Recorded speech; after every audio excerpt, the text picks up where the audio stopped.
safi. Asante Mteki Meya pamoja na wajumbe wa baraza kuu.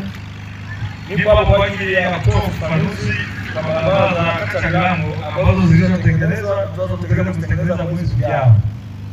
Labda nianze na kazi ambazo zimeshatangazwa wiki hii za barabara kwa kata Lilambo. Wananchi wa kata Lilambo tumetangaza barabara za kata Lilambo moja kwa moja. Tunajenga daraja la Chaguma kuvukia sekondari kwa ajili ya wanafunzi Lilambo na barabara yake itatengenezwa. Barabara zingine ambazo ziko kwenye mpango, barabara za kwenda jeshini zote zitatengenezwa na zimeshatangazwa. Barabara nyingine tunaita hii inaitwa Likurufusi kwenda Likuyu kwa Mzee Mumba, yenyewe ipo kwenye mpango, imeshatangazwa.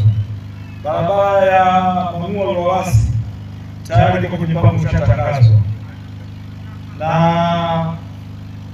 barabara nyingine ambayo tunatengeneza hii inaitwa Likurufusi ofisi Peramio, yenyewe ipo kwenye mpango. Lakini tukiangalia barabara ambazo tumefanya au tumezifanya kushirikiana na Mheshimiwa Diwani wa kata Lilambo, kwa sababu sisi tunafanya kwa kusikiliza matakwa ya Mheshimiwa anapofika ofisini akileta mapungufu na malalamiko ya wananchi kwamba kuna changamoto. Tumefungua barabara tunaita Malangali Ruvuma. Hii barabara inatokea Songea mjini. Tumefungua barabara nyingine inaanzia hapa inaitwa Lowasi, inaenda kuungana na barabara ya Lilambo kwa Monga. Alafu tumetengeneza barabara nyingine, tumekarabati barabara ya Mamua Lowasi. Lakini sisahau barabara muhimu sana inaitwa Lilambo na Monga. Hii barabara huwa tunatengeneza kila mwaka kwa sababu ni kiungo cha kata zingine, pia kwa sababu kuna hospitali ya mkoa, hiyo kila mwaka inatengenezwa. Na mwaka huu kwenye matengenezo hapo tayari inaanzia Lilambo inaenda kutokea inaenda kwa hospitali ya mkoa ya Rufaa. Tumejenga daraja msahau, daraja jipya linavukia huko na hiyo kutoka Ruvuma. Lakini tunategemea tena kuweka bajeti ya ujenzi wa daraja kuvuka Ruvuma huko kwa maombi ya Mheshimiwa Diwani kwa kuona wananchi wake wanapata shida kuvuka pale. Lakini bado tuna mipango mingine ya kujenga daraja kuvukia Peramio, kwa maana tutajengwa kutoka halmashauri ya wilaya, sababu TARURA ni kitu kimoja. Sisi TARURA tunahudumia halmashauri ya wilaya Songea mjini na Madaba, kwa TARURA hapo ni wilaya moja.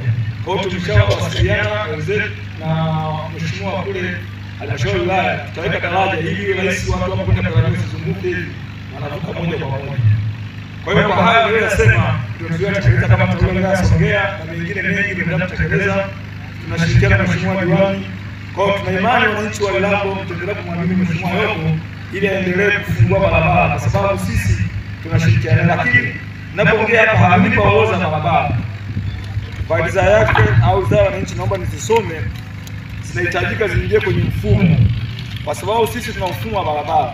Tukishaziingiza kwenye mfumo maana zitatengenezwa. Ninaorodha barabara 8 na imani nikitoka hapa tutawasiliana Mheshimiwa Yoko labda wiki ijayo tupite tuziingize kwenye mfumo tuzichore. Barabara ya kwanza stendi Lilambo kwa Mzee Leonard shule mpya ya Lilambo kwa Mzee Kwela. Barabara ya pili Lilambo Chimapaku kanisani Lilambo B. Ya tatu kwa Kanyuta Dadalozi Chichaki hadi kwa Hamesi Mwaka. Barabara ya 4 kwa Mwijira zahanati ya Likuyu. Barabara ya 5 kwa Doti kanisani Likuyu. Barabara ya 6 Maragari kwa Mkinga. Barabara ya 7 Sinai kanisani Muungano. Barabara ya 8 Mkurumo C. Hizi ni barabara ambazo Mheshimiwa Diwani amezainisha zinahitaji kufunguliwa. Sisi kama TARURA kwa kushirikiana na Mheshimiwa Diwani wa Lilambo tutapita naye, tutachora, tutaziingiza kwenye mfumo wetu. Kwa hiyo tutakuwa tunasimamia bajeti. Lakini pale Mheshimiwa ana barabara nyingi, tukishamwambia kiziona tutakuwa tunashirikiana, kwa sababu yeye ndio anafahamu shida za wananchi wa Lilambo na anajua barabara wapi zijengwe ili kufungulie. Kwa hiyo yeye anatuletea, sisi tutatekeleza. Naomba kuhakikisha wananchi wa Lilambo kwa kazi ya TARURA katika